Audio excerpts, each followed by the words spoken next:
சிறையை வைத்தவர். பொன்மனச்செம்மல் புரட்சித் தலைவர் எம்ஜிஆர் இடத்திலே மிகுந்த மரியாதை கொண்டவர். கட்சியை உயிராக நேசித்தவர். புரட்சித் தலைவர் எம்ஜிஆர் காலத்திலே சட்டமன்ற உறுப்பினராக தேர்ந்தெடுக்கப்பட்டவர். மாவட்ட கழக செயலாளராக இருந்தவர். மாண்புமிகு அம்மா அவருடைய காலத்திலே துணை பொதுச் செயலாளராக பொறுப்பேற்று திறம்பட பணியாற்றியவர்.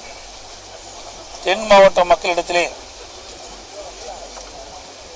மிகுந்த மரியாதைக்குரியவராகவும் கட்சி நிர்வாகிகளிடத்திலே மிகுந்த மரியாதைக்குரியவராகவும் திகழ்ந்தவர். அனைத்து இந்திய அண்ணா திராவிட முன்னேற்ற கழகத்தின் தூணாக விளங்கிக் கொண்டிருந்தவர். நான் முதலமைச்சராக பொறுப்பேற்றவுடன் என்னை நேரிலே சந்தித்து எனக்கு முழு ஆதரவு கொடுத்தது மட்டுமல்லாமல்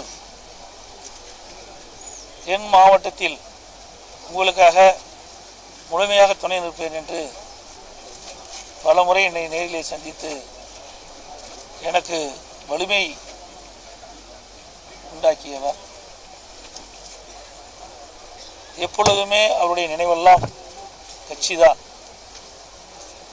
அப்படி கழகத்துக்கு தூணாக விளங்கிய மரியாதைக்குரிய போற்றுதலுக்குரிய மறைந்த கருப்புசாமி அவருடைய இழப்பு பேரிழப்பாக கருதுகிறோம். எங்கள் இயக்கத்திற்கு மிகுந்த பேரிழப்பு என்பதை நேரத்தில் சுட்டிக்காட்டி அவரை இழந்து வாடும் அவருடைய குடும்பத்தாருக்கும் அவருடைய உற்றார் உறவினருக்கும் இந்த பகுதியில் அவரோடு இணைந்து பணியாற்றி கொண்டிருக்கின்ற கழக நிர்வாகிகளும் சோதனையாக இருக்கின்றார்கள். அவர் அனைவருக்கும் என்னுடைய ஆழ்ந்த இரங்கலையும் வருத்தத்தையும் தெரிவித்துக் கொள்கிறேன்.